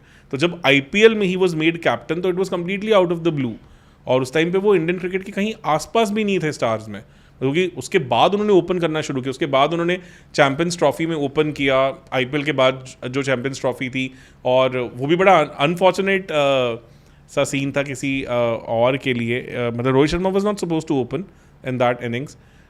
हुआ क्या था कि मिडिल ओवर्स में डीके ने 200 स्कोर कर दिए थे प्रैक्टिस मैचेस में, तो इसलिए डीके को खिलाना इंपॉर्टेंट था। तो इसलिए रोहित को कहा था कि अगर आपको आना है तो फिर आप ओपन करिए। तो he was pushed for opening because of डीके's 200। मतलब डीके ने 200 स्कोर किए थे प्रैक्टिस मैचेस में, तो इसलिए उनको प्लेइंग 11 में लेके आने के लिए धोनी ने कहा था कि इकलौती चीज़ बचती है कि तू ओपनर रहा। और जब वो ओपनर आए तो फिर मतलब सबको पता है उसके बाद। जैसे तो 2013 आईपीएल में वो ओपनर भी नहीं थे, तो इतने बड़े इंडिया के स्टार अभी नहीं थे, टेस्ट में रेगुलर नहीं थे। टेस्ट में तो डेब्यू भी नहीं हुआ था, टेस्ट में तो डेब्यू उसके बाद हुआ है, तो जब सचिन तेंदुलकर की लास्ट सीरीज थी। तो आप सोचिए कि आप इतने बड़े प्लेयर भी नहीं हैं, और तब आप इतनी समझ रखते हैं गेम की, और उस हिसाब से मिचेल जॉनसन जैसे प्लेयर को भी मोल्ड कर पा रहे हैं। तो डेफिनेटली ये उनकी बहुत, तभी मैं कहता हूँ कि जो थिंकर्स ऑफ द गेम्स हैं इंडियन क्रिकेट में, तेंदुलकर, कुंबले, धोनी, उस लीग के हैं रोहित शर्मा। सर एक थोड़ी कंट्रोवर्शियल स्टेटमेंट हो सकती है, लेकिन एक जो मेजर डिफरेंस है रोहित शर्मा में, धोनी में और विराट कोहली में, वो यही है कि जो धोनी है, रोहित शर्मा, ये प्लेयर्स को बनाना जानते हैं, वहीं कोहली के पास ये कैपेबिलिटी नहीं है। नहीं, तो ऐसा नहीं कि उन्होंने प्लेयर्स बनाए नहीं है। कोहली का बस थोड़ा ये होता है कि उन्होंने अपने आरसीबी के साथ भी देखा है, और उनकी वो पूरी आइडियोलॉजी में भी दिखता है। और इंडियन टीम के जब वो कैप्टन थे, तो वो थे कि वो इतने पैशनेट कैप्टन है कि वो जो बेसिकली चॉप एंड चीज़ वाला उनका फंडा थोड़ा रिलेटिवली ज़्यादा रहता है, कि मतलब एक मैच के बाद आप देख रहे हो प्लेइंग 11 चेंज हो रहा है। मतलब इंग्लैंड में 2018 में इतनी इंपॉर्टेंट सीरीज़, और आप पुजारा बेंच कर दिया आपने, जो कि उस तरह की कंडीशंस के लिए आइडियल थे, और प्लस काउंटी भी खेल रहे थे उस टाइम पे। ऐसी चीज़ें मैंने मतलब कोहली के एरा में देखी थी कि टीम सिलेक्शन जनरली पुअर गया। मतलब ऑस्ट्रेलिया में 2018 सीरीज़ में मैच था आपका पर्थ में विकेट पे, और वहाँ पे आप इतने फास्ट बॉलिंग हैवी चले गए कि आपके पास एक स्पिनर ही नहीं था बैकअप करने के लिए, उसके कारण बिकॉज, और अब पिछला एडिलेड में मैच 4th इनिंग में बॉल करके आ रहे थे, तो बॉलर्स बहुत जल्दी एग्जॉस्ट हुए थे, और वहाँ पे ऑस्ट्रेलिया ने उसके ऊपर काफ़ी मतलब फीस्ट किया था, और वहाँ उन्होंने थोड़ा अबव पार स्कोर कर दिया था फर्स्ट इनिंग्स में। इतना आ गया था कि वो हनुमा विहारी से आपको स्पिन ओवर्स करवाने पड़ रहे थे। तो ये छोटी छोटी जो इम्पॉर्टेंट पॉइंट्स होते हैं, जहाँ मतलब आप पल्स ऑफ द गेम समझते हैं, आपकी टीम सिलेक्शंस की निटिग्रिटी समझते हैं, वहाँ डेफिनेटली रोहित शर्मा वर्सेस विराट कोहली में कहूँगा विराट कोहली ने गलतियाँ की हैं, बट डेफिनेटली वो सुपर पैशनेट। हमने लास्ट लाइव में बात की थी कि 2011 सीरीज़ के बारे में, कि अगर वहाँ कोहली कैप्टन होते तो शायद इंडिया 4-0 ना हारती, शायद 3-1 कर देते। तो ये भी उनके अंदर एक कैपेबिलिटी है। सर ये तो बात हो गई हमारी लीग स्टेज की, सुपर 8 की, पर now we are in the finals. Sir finals का क्या sir? We are against the chokers versus generational chokers. हाँ, chokers of the decade versus the generational chokers. और एक सबसे अच्छी बात ये है कि बारबाडोस में इंडिया अभी सुपर 8 मैच खेल के आ रहा है, तो they have that understanding. Barbados में प्रॉब्लम क्या रहता है कि एक तरफ बहुत स्ट्रांग विंड चलती है, और ग्राउंड भी एक तरफ लंबा है, एक तरफ छोटा है, तो इसलिए आपको शॉर्टर बाउंड्रीज और विंड डायरेक्शन का बहुत ध्यान रखना होता है। अगर आपको याद हो तो अफगानिस्तान वाले मैच में इंडिया ने इस चीज़ को बड़े स्मार्टली किया था यूज़। दो तीन चीज़ें अच्छी हैं अगर अफगानिस्तान वाले मैच से अब तक की बात करूं तो सबसे पहले इंपॉर्टेंट चीज़ है कि रोहित शर्मा बहुत अच्छी फॉर्म में। एक बुरी चीज़ है कि पंत थोड़े स्ट्रगलिंग दिखे उस टाइम पे पंत थोड़े ज़्यादा शॉर्ट दिख रहे थे। तो बैटिंग में विराट कोहली वहीं खड़े हैं वो है, but I am very sure कि जो आपके पास मसल मेमोरी उस ग्राउंड पे खेलने की वो आपको काम तो आएगी। और डेफिनेटली स्पिनर्स को हेल्प करती है वो विकेट भी, बहुत ज़्यादा फास्ट बॉलर्स के लिए वहाँ पे सपोर्ट नहीं है। वहाँ पे अगर याद हो तो कटर्स एंड ऑल का रोल काफ़ी इंपॉर्टेंट हो जाता है। और समहाउ जो स्लोअर बॉल्स की कैपेबिलिटी है वो इंडियन टीम में अच्छी है। इनफैक्ट कल भी अगर आपने देखा हो तो जोफ्रा आर्चर ने भी इवन तो स्काई को फॉक्स किया स्लोअर बॉल पे, पर वो उनकी नेचुरल बॉल नहीं लग रही थी तो इसलिए वो थोड़ा स्ट्रगल भी कर रहे थे कल। जबकि मैंने एक्सपेक्ट किया था कि इनटू द विकेट उनकी स्लोअर बॉल्स अच्छी काम करनी ही चाहिए और क्रिस जॉर्डन भी नहीं उतने अच्छे से एग्जीक्यूट कर पाए। तो साउथ अफ्रीका के लिए भी ये चैलेंज रहेगा कि उनके पास अभी कमिंस एंड ऑल जैसे बॉलर्स नहीं है जिन्होंने इस चीज़ को मास्टरी कर ली है। एंड्रे नोकिया को हमने देखा है कि जब उनको सपोर्ट नहीं मिलती तो वो बहुत रन खाते हैं। IPL में उन्होंने काफ़ी स्ट्रगल किया है। तो साउथ अफ्रीका के लिए थोड़ा लेस फेवर्ड ग्राउंड है अगर विकेट वैसी मिलती है जैसे कि हमें अफगानिस्तान मैच में मिली थी, और मुझे लग नहीं रहा उससे बहुत ज़्यादा वेरी करेगी।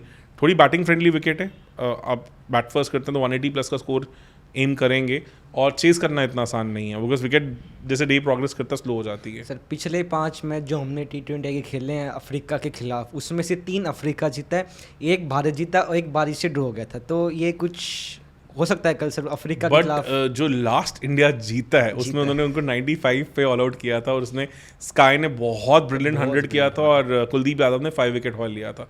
तो कुलदीप अगेन बहुत क्रिटिकल होंगे बिकॉज साउथ अफ्रीका कुलदीप को पिक नहीं कर पाता, उनको बहुत प्रॉब्लम होती है। बिकॉज देखो जो प्ले होगा डिफरेंस वो मुझे लगता है कि क्लासन वर्सेस इंडियन स्पिनर्स होगा। बिकॉज अगर डीकॉक नो डाउट फॉर्म में है, इंडिया अगेंस्ट अच्छा करते हैं, उनकी रही है इंडिया अगेंस्ट हिस्ट्री अच्छी, ODI में तो स्पेशली बहुत अच्छी रही है। और थोड़े से लगा कि रीज़ा हेंड्रिक्स भी फॉर्म में वापस आ रहे हैं। माकरम को काफ़ी एक्सपीरियंस है इंडियन टीम का बिकॉज IPL में काफ़ी सालों से खेल रहे हैं। बट जो एक्स फैक्टर कल हो सकते हैं वो क्लासन की गेम हो सकती है अगेंस्ट इंडियन स्पिनर्स बिकॉज इन्हीं इंडियन स्पिनर्स को IPL में बहुत बुरी तरह मार के आ रहे हैं। और वहाँ इंपॉर्टेंट होगा कि how India tackles him because उनको इंडियन स्पिनर्स खेलने आते हैं, उन्होंने पहले भी इंडिया स्पिनर्स के अगेंस्ट अच्छा किया है। कुलदीप यादव वर्सेस और अक्षर वर्सेस क्लासन विल बी की काफ़ी इंपॉर्टेंट प्ले होगा। और as far as bowling is concern एक जो चीज़ रही है कि अगर वर्ल्ड क्रिकेट में एक फास्ट बॉलर है जिसको शायद रोहित शर्मा फेस करना नहीं चाहते तो वो रबाडा है। मतलब उनका मैचअप विद रबाडा जनरली इतना अच्छा नहीं रहा है तो वो भी एक थोड़ा इंपॉर्टेंट फैक्टर रहेगा कि रबाडा वो कैसे खेलते हैं। एक फ़र्क होगा कि बारबाडोस विकेट में कांटा नहीं इतना बदलेगा, विकेट में उतनी सीम मूवमेंट नहीं होती है तो ऑफ द डेक आपको उतनी हरकत नहीं मिलेगी जिस तरह से आपने अभी फर्स्ट सेमीफाइनल में देखा, तो वो नहीं होगा। तो वहाँ हमने IPL में देखा कि इवन थोड़ा रबाडा भी स्ट्रगल करते हैं बिकॉज अब वो 150 वाले बॉलर नहीं रहे हैं, अब 135-140 वाले बॉलर बन गए हैं। प्लस अगर मैं कहूँगा मैच प्रिटी मच 55-45 है इंडिया के फेवर में। मैंने पिछले मैच में भी कहा था इंग्लैंड वाले में कि इंडिया के फेवर में है, ये भी वही कहानी है बिकॉज ये विकेट्स इंडिया को सूट तो करती ही हैं डेफिनेटली। और ऐसा नहीं है ICC ने ऐसी विकेट्स बना दी हैं, वेस्ट इंडीज की विकेट्स ऐसी ही हैं और ये मैं IPL के टाइम से बोलता आ रहा था। सर एडम माकरम आज तक एक भी मैच नहीं आ रहे हैं सर वर्ल्ड कप में एज अ कैप्टन। तो और अभी जो 2 टीमें जा रही है कल वो इस T20 में एक भी मैच नहीं हार के जा रहे हैं, तो कल एक ना एक तो हारने वाली है। हाँ नो डाउट। और साउथ अफ्रीका के साथ एक चीज़ अच्छी हुई है कि उन्होंने ऑलरेडी टाइट मैचेस देख लिए हैं। नेपाल के अगेंस्ट हारने वाले थे और नीदरलैंड के अगेंस्ट हार सकते थे, बांग्लादेश तो हार गए ही थे। तो मतलब वो एक इम्पॉर्टेंट फैक्टर है। बट थोड़ी बैटिंग उनकी लो है, आई डोंट थिंक सो कि मतलब even though they have a brilliant middle order. Miller बहुत खतरनाक प्लेयर हैं, क्लासन हैं, Tristan Stubbs can be the differentiating element because उन्होंने अभी IPL में इन्हीं विकेट्स पे अच्छा करके दिखाया है। बट स्टिल आई वुड से कि लिटिल बिलो पार है उनकी batting for these wickets what I have seen. तो अगर इंडिया बैट फर्स्ट करता है फिर तो प्रिटी मच आई वुड से इंडियाज मैच हो जाता है। चेस भी करता है तो इंपॉर्टेंट हो गई how Klaasen plays against our spinners. Sir अब अफ्रीका की बात चली है तो सर उन्होंने जो सेमीफाइनल खेला है और अफगानिस्तान कैसे हारी है और कैसे ये जीते हैं उसके ऊपर भी बात कर लेते हैं। सर कैसी विकेट प्रिपेयर की उनके लिए? बिलो पार बहुत ज़्यादा, मतलब दिस इज ये विकेट टू बी ऑनेस्ट किसी भी फॉर्मेट के लिए बिलो पार विकेट थी। आप इस पर टेस्ट मैच भी नहीं इजीली खेल सकते। आप क्लासिकल एग्जांपल देखिए कि जब डीकॉक बैटिंग करने आए तो पहली बॉल शूट करके उनके बैट के नीचे से निकल गई, अगली बॉल उनके आके मतलब आर्म में लगी, मतलब इतना बाउंस हो रहा है उसी लेंथ से, ऑलमोस्ट सिमिलर लेंथ से। और फारूकी कोई बहुत एक्सप्रेस पेस बॉलर नहीं है, और सॉरी नवीन, मतलब ऐसे ही नहीं है कि वो 150 की बॉल करते हैं नवीन, और वो 135 136 कर रहे थे। वहाँ एक बॉल ऐसे बैठ जाए, अगली इतनी आ जाए, जस्ट दैट। अगर एक गलती कल अफ्रीका ने की, मतलब अफगानिस्तान ने की, तो ये की कि उन्होंने विकेट्स के अंदर बॉल ज़्यादा नहीं रखी, उन्होंने कोशिश की, और प्लस वो ट्राई भी ज़्यादा कर रहे थे, बिकॉज ऑब्वियसली उनके पास पावर प्ले विकेट्स के सिवा कोई और वे आउट ही नहीं था।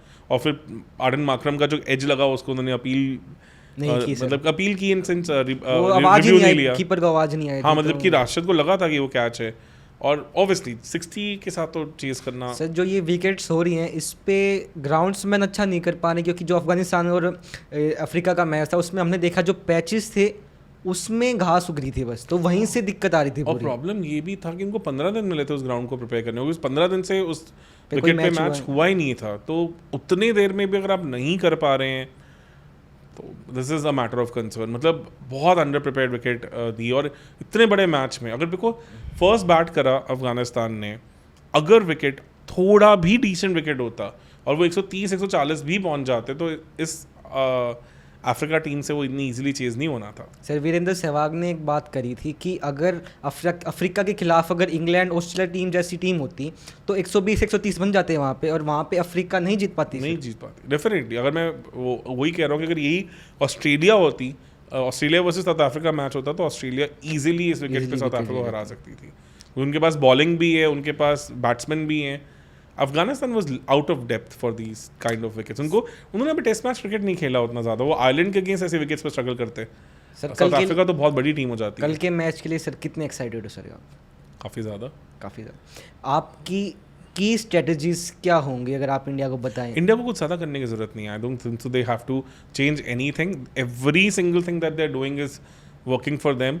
कल थोड़ा सा बस विराट कोहली टाइम लेके खेलें, जिस तरह से उन्होंने पिछली बार इसी ग्राउंड पे 36 रन किए थे, 34 रन किए, 24 रन किए थे सॉरी, उसी तरह से अपना आराम से टाइम लेके खेलें। पावर प्ले में इंडिया बहुत ज़्यादा विकेट्स, देखो अगर इंडिया पावर प्ले में विकेट ज़्यादा लूज नहीं करता है तो फिर ये मैच इंडिया का है। बिकॉज थोड़ा साउथ अफ्रीका के साथ भी ऐसा ही है कि एंड्रे नोकिया को इस विकेट पे खेला जा सकता है, पावर प्ले में विकेट्स आ जाती है तो फिर एकदम से आपको प्रेशर बिल्ड हो जाता है। अगर वो इंडिया अच्छा निकाल जाता है तो आई थिंक प्रिटी गुड है। और दूसरा मैंने आपको कहा कि क्लासन के इंडियन स्पिनर्स काफ़ी मेजर फाइट रहने वाली है। सर रबाडा के खिलाफ क्या स्ट्रेटेजी होगी इंडियन बैट्समैन के? सर तो इंडिया काफ़ी खेल चुका उनको IPL एंड ऑल में।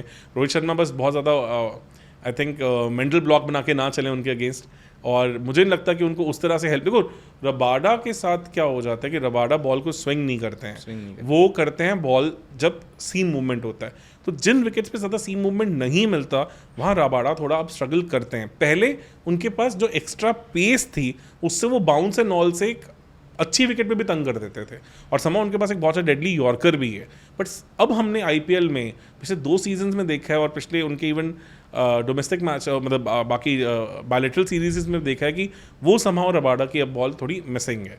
तो और इस टूर्नामेंट में जब आए हैं तो 100% फिट भी नहीं थे, तो मतलब सर्जरी भी उनकी ड्यू है। तो उसमें 135 140 की बॉल अब वो कर रहे हैं, 145 150 की बॉल अब नहीं कर रहे हैं। तो विकेट अगर थोड़ी फ्लैट होती है तो शायद मुझे लगता है रबाडा को इंडिया काउंटर कर सकता है। सर किन 3 बैट्समैन की विकेट इंपॉर्टेंट होने वाली है इंडिया के पर्सपेक्टिव से, कि उनको वे अगर हमें 3 विकेट्स मिल जाती हैं तो अगर हम बॉल फर्स्ट भी करते हैं तो हमारा मैच हमारे हाथ में? डीकॉक, क्लासन और स्टब्स, ये 3 एक्स फैक्टर बैट्समैन हैं उनके। और अगर क्योंकि माकरम हैं अच्छे प्लेयर, इंडिया अगेंस्ट बड़ी अच्छी 100 भी की थी उन्होंने बड़ी डिफिकल्ट टेस्ट विकेट के ऊपर, बट स्टिल उसके बाद से काफ़ी लो ऑन कॉन्फिडेंस एंड फॉर्म रहे हैं। तो उनसे मैं बहुत out of the way aggression नहीं एक्सपेक्ट कर रहा हूँ।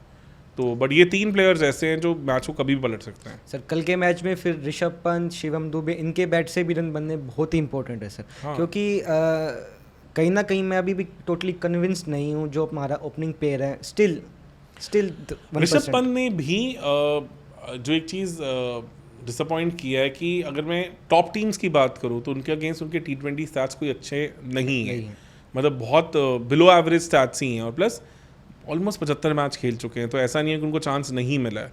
उसके बाद अगर आप टॉप टीम्स के अगेंस्ट एज अ बैटर नहीं परफॉर्म कर रहे हैं तो there is a question mark on you also. मतलब no doubt I still rate him very high और मैं काफ़ी बुलिश रहा उनको लेके. मैंने काफ़ी मतलब पुश भी किया उन्होंने. I think till Australia match काफ़ी अच्छा भी किया है. बट उनको मैंने पुश इसलिए किया था कि जब business end of the tournament आएगा तो उनका वो जो मेंटल स्टील है और एक्स फैक्टर है वो काम करना चाहिए. बट समय उनकी विकेट कीपिंग स्किल्स भी थोड़े डिप होते दिखे हैं और बैटिंग भी. तो something is definitely playing on his mind and it will be important कि फाइनल में उसे वो घर रख के आए. इंजरी के बाद हो जाता है कुछ ऐसा मेंटल पे हमारे गेम पे तो भी आ जाता है. बिकॉज आप सोचिए कि आप 1.5 साल बेड रेस्ट पे हैं. बेड रेस्ट उसके मतलब 3 महीने रेगुलर क्रिकेट खेल रहे हैं इतना इंटेंस. IPL 2 महीने बहुत टैक्सिंग होता है बिकॉज वेन्यू चेंज कितना ज़्यादा है. मतलब मुझे याद है मैं 23 अप्रैल के आसपास ताज है दिल्ली में चाणक्यपुरी में वहाँ एक इवेंट के लिए गया था. तो वहाँ आई हैड स्टेड तो DC की पूरी टीम रुकी हुई थी और DC इफ़ आई रिमेंबर तो बहुत बुरा कोई मैच हार के ही आ रहे थे. वो शायद आई थिंक SRH के अगेंस्ट मैच था जिसमें उन्होंने 250 समथिंग चेस करना था और ऋषभ पंत काफ़ी फंस गए थे और 190 समथिंग पे रह गए थे. जबकि वहाँ पे उनको स्टार्ट काफ़ी अच्छी मिली थी DC को उस मैच में. तो ऑप्शनल प्रैक्टिस सेशन था उस टाइम पे इवनिंग में व्हेन आई वाज देयर. तो मैंने होटल स्टाफ से पूछा कि कहाँ है. कहते सर है तो ऑप्शनल ट्रेनिंग सेशन बट कोई भी प्लेयर जा नहीं रहा तो they will be in their rooms only. तो ऐसा होगा एंड ऑल. तो फिर I met even Mukesh Kumar वो स्विमिंग पूल एरिया में अपने साइकोलॉजिस्ट के साथ थे just doing drills. I didn't say anything, just hi hello because obviously why would you like to disturb the player जो वो इस तरह से मतलब इतने इंपॉर्टेंट उसमें उससे पिछले मैच में काफ़ी मार खा के आए थे. तो क्लियरली वो दिखता है कि इतना टैक्सिंग होता है कि आप ऑप्शनल ट्रेनिंग सेशंस ट्रैवल ये सब के बाद इतना ईजी नहीं रहता है. एंड क्लियरली दिखता है कि प्लेयर्स के ऊपर it takes a lot of mental toll. Sir आपने अभी साइकोलॉजिस्ट की बात करी है तो क्रिकेट में एक साइकोलॉजिस्ट का क्या रोल रहता है? क्योंकि अगर आप खिलाड़ी आप अच्छा परफॉर्म नहीं कर रहे तो अभी विराट कोहली क्या साइकोलॉजिस्ट को प्रेफर कर रहे हैं? क्या उनकी बात हो रही किसी ऐसे? आज की डेट में जितना मैंने जो भी बहुत क्लोज सर्कल्स में रहे हैं उनसे पूछा almost every single player gets one psychologist. At least IPL में तो I am sure this gets followed. तो हो नहीं सकता कि इंटरनेशनल क्रिकेट में नहीं होता होगा.